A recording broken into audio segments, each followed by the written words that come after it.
What if a woman's car broke down, leaving her stranded, pregnant, and alone in the middle of a stormy night?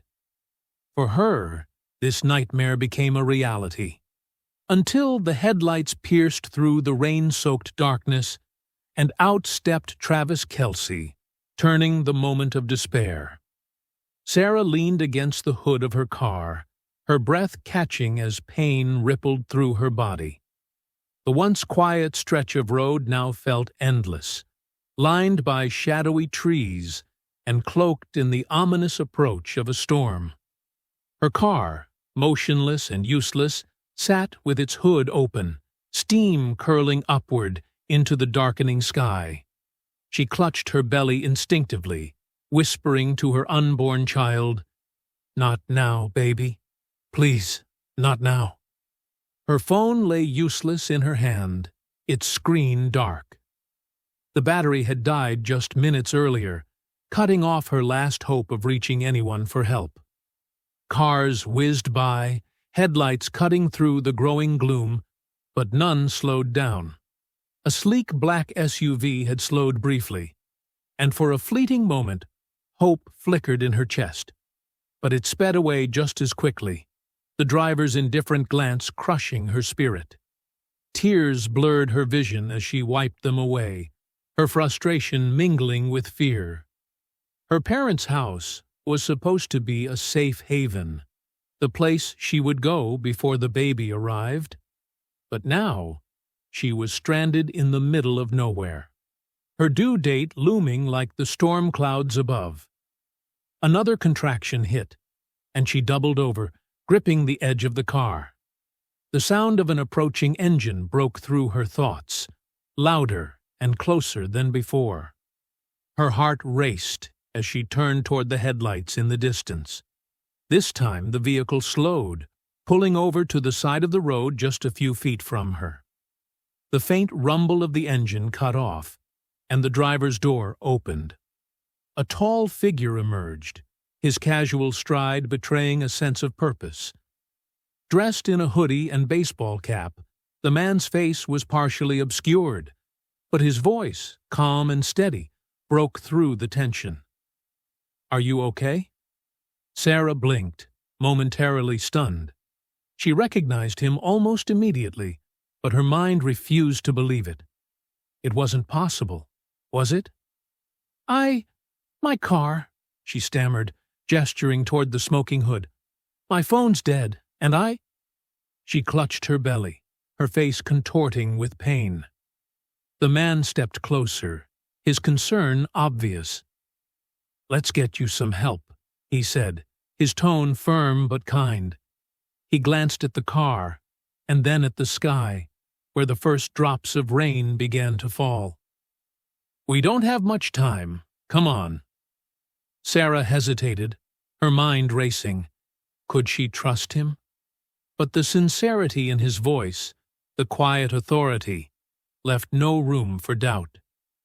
She nodded, allowing him to guide her toward the passenger seat of his truck. As they pulled onto the highway, the rain began to fall in earnest, the storm chasing them as they sped toward the nearest hospital. The man's focus never wavered, and Sarah couldn't shake the feeling that fate had sent her a guardian angel. But the night was far from over, and neither of them could predict just how much it would change. The low growl of an approaching engine cut through the otherwise eerie silence of the road. Sarah straightened slightly, her heart pounding as headlights pierced the dim haze of the approaching storm. She clutched her belly protectively, her breath shallow as the vehicle slowed and pulled to the side of the road. The rhythmic pounding of her pulse in her ears drowned out the sound of the truck's door opening. A tall figure stepped out, the truck's headlights casting a long shadow that stretched toward her. He moved with a deliberate, easy confidence, his hoodie pulled up and a ball cap shielding most of his face. For a moment, the stranger hesitated, his gaze taking in the smoking hood of her car, her pale face, and the way she leaned against the vehicle as though it was the only thing keeping her upright. You okay? His voice called out, calm but carrying an undertone. But no words came. Her exhaustion, the pain, and the sheer relief of no longer being alone made her unsure whether she could trust what she was seeing or hearing. She blinked, the face beneath the cap suddenly familiar. Her mind spun. Was it really him? I saw your car from the highway, the man said, stepping closer. What's going on? Finally, Sarah found her voice. It broke down, she stammered, motioning weakly toward the hood. And my phone? It's dead. Her voice cracked as she added, almost in a whisper. I'm having contractions. The man's expression shifted, his concern deepening. All right, he said, glancing at the smoking engine.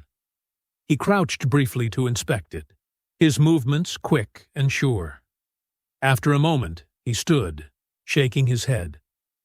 This isn't something I can fix here. We've got to get you to a hospital. Sarah hesitated. She didn't know him, not really, and the idea of getting into a stranger's car felt overwhelming. But there was something about his presence, the quiet confidence in his voice, that made her pause. Sensing her unease, he took a step back, holding up his hands. Listen, he said, his tone steady and sincere. I know you don't know me, but I promise, I'm not leaving you out here like this. Let's get you somewhere safe. Sarah studied his face, her pulse racing for reasons beyond the contractions. She'd seen him on TV before, hadn't she? That same calm composure, that same unshakable focus. Slowly, she nodded, realizing she had no other option.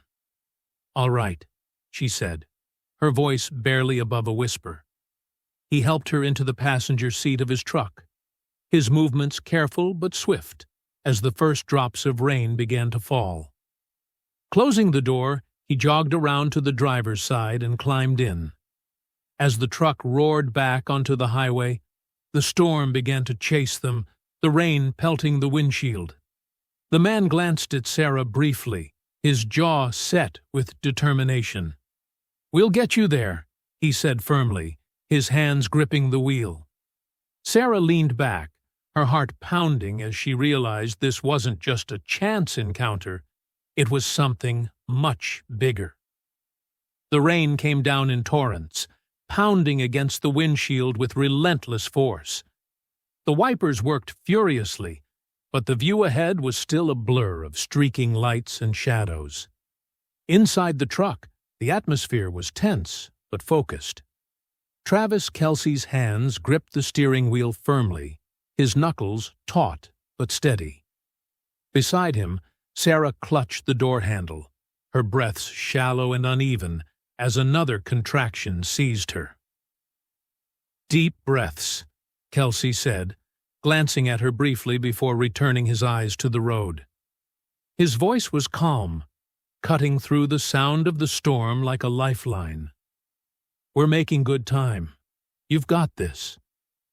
Sarah nodded weakly, her face pale and damp with a mix of rainwater and sweat. She bit her lip, trying to will the pain away, her free hand resting protectively on her belly. I didn't think it would happen like this, she managed between breaths. Kelce kept his focus ahead, navigating around pools of water collecting on the highway. You're doing great, he reassured her. Just hang in there a little longer. The truck hit a small bump, jolting Sarah slightly. She inhaled sharply, clutching her belly tighter. I was heading to my parents' house, she said after a moment, her voice trembling but steady enough to speak. I wanted them to be there when the baby came. They don't even know I'm stuck out here. Kelce nodded, his brow furrowing as he listened. They're going to be there for you, he said. Let's get you to the hospital first. One step at a time. His phone, propped up on the dashboard, buzzed with a notification. He tapped it quickly, pulling up the number for the nearest hospital. Without taking his eyes off the road, he hit call and spoke firmly to the nurse on the other end. "This is Travis Kelce. I've got a woman in labor with me. Car broke down, and we're bringing her in through the storm. Can you have a team ready?" The nurse assured him they'd prepare, and he ended the call, turning his attention back to Sarah. "They're expecting us," he said. "We'll get you taken care of." The storm grew fiercer as they neared the city limits. Traffic slowed to a crawl, red taillights glowing dimly through the rain. Kelce scanned the highway, his jaw tightening. "This isn't going to work," he muttered, his voice low but determined. He veered off onto the shoulder, the truck lurching slightly as it left the paved road. Sarah looked at him, wide-eyed. "What are you doing?" she asked, her voice tinged with alarm. "Shortcut," he replied simply, steering the truck onto a muddy side road that cut through a stretch of trees. The truck's tires churned through the wet earth, the engine growling against the storm's roar. Despite the rough ride, Kelce's another contraction hit, her fingers digging into the seat cushion. "I don't know if I can do this," she whispered, tears welling in her eyes. Kelce glanced at her, his expression unwavering. "Yes, you can," he said firmly. "You've made it this far. Just a little more." The storm began to lighten as the glow of the city came into view ahead.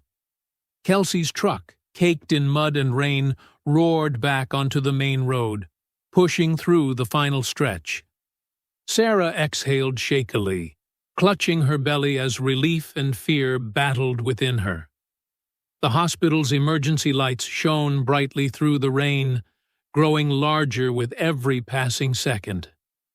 Sarah leaned back, tears streaming down her face as she whispered, "We're almost there."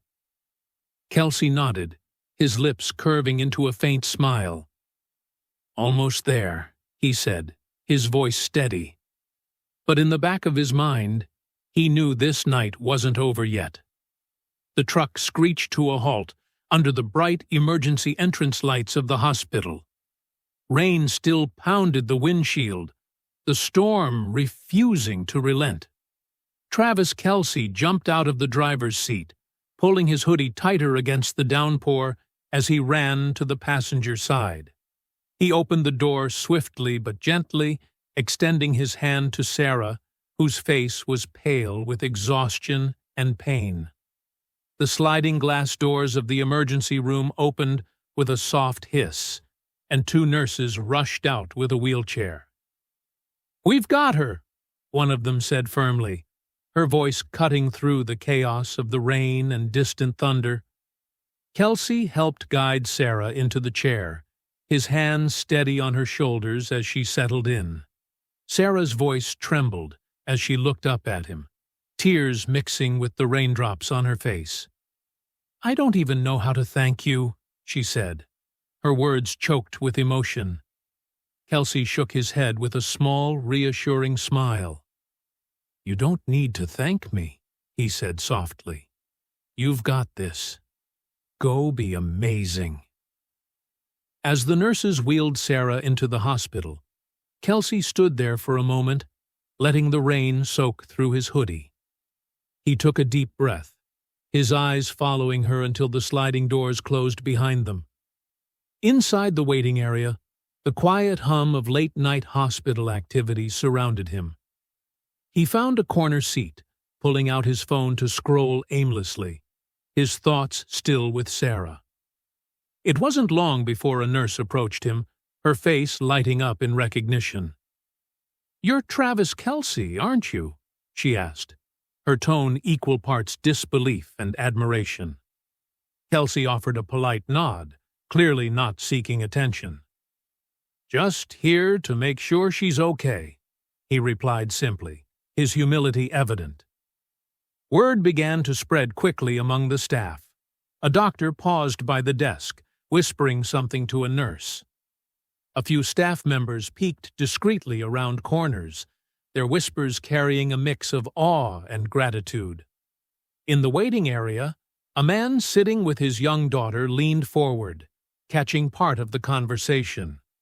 He turned to his wife, his voice low but excited. "That's the guy I told you about. His foundation donated the new gym equipment to the middle school last year." Another family nearby overheard and chimed in. "He's been funding youth sports programs for years. My nephew's football team wouldn't have uniforms without his help." The stories began to ripple through the room, each one adding to the growing admiration. But Kelce, sitting quietly in his corner, seemed unaware of the attention. His focus remained on the hallway where Sarah had been taken, his mind still on the task that had brought him there. The storm outside started to ease, but inside, the atmosphere grew warmer, charged with the unspoken power of one person's kindness. The night wasn't over yet, but something extraordinary had already begun to unfold. The storm outside had softened into a steady drizzle, the sound of raindrops tapping gently against the hospital windows. Inside, the waiting room was quiet, save for the occasional muffled announcement over the intercom and the rhythmic shuffle of nurses moving through the halls. Travis Kelce sat in a corner chair, his hoodie pulled up and hands clasped loosely in front of him, lost in thought. He glanced toward the double doors that led to the maternity wing, his mind still on Sarah. The last he'd seen of her, she had been wheeled through those doors, pale but determined, her whispered "thank you" lingering in the back of his mind. He hadn't planned to stay, but something rooted him there, a quiet sense of responsibility that wouldn't let him leave just yet. Across the room, a young boy, no older than 10, tugged on his mother's sleeve, whispering excitedly. She glanced at Kelce, her eyes widening in recognition. "Is it really him?" the boy asked, his voice louder than he'd intended. Kelce looked up, catching their gaze, and offered a small smile before approaching, clutching a well-worn football tightly to his chest. "Mr. Kelce," he began, his voice trembling slightly, "you're my favorite player.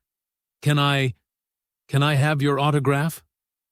Kelce's face softened, the seriousness of the night momentarily giving way to a warm smile. "Of course," he said, gesturing for the boy to come closer. He took the football and signed it with a flourish, adding a quick note. "Dream big. You've got this." The boy beamed as he returned to his seat, his excitement infectious. A few other families exchanged glances, their curiosity about the NFL star growing. One older man leaned over to his wife, whispering, "You don't see that kind of humility every day." Just as Kelce was settling back into his chair, the maternity doors opened. A nurse approached him, her expression a mix of exhaustion and gratitude.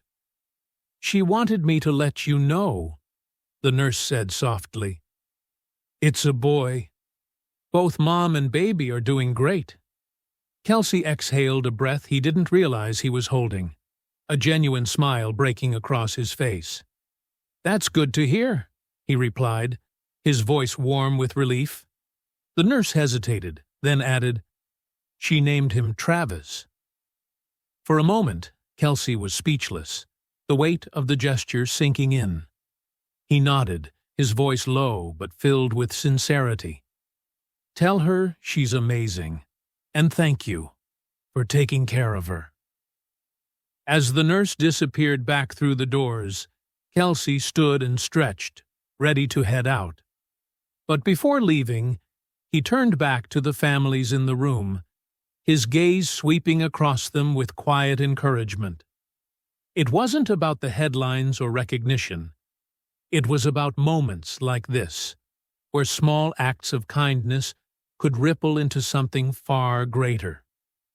With one last look at the rain-soaked world outside, he stepped into the night, carrying with him the reminder that true greatness is measured not just in achievements, but in how you show up for others when they need it most.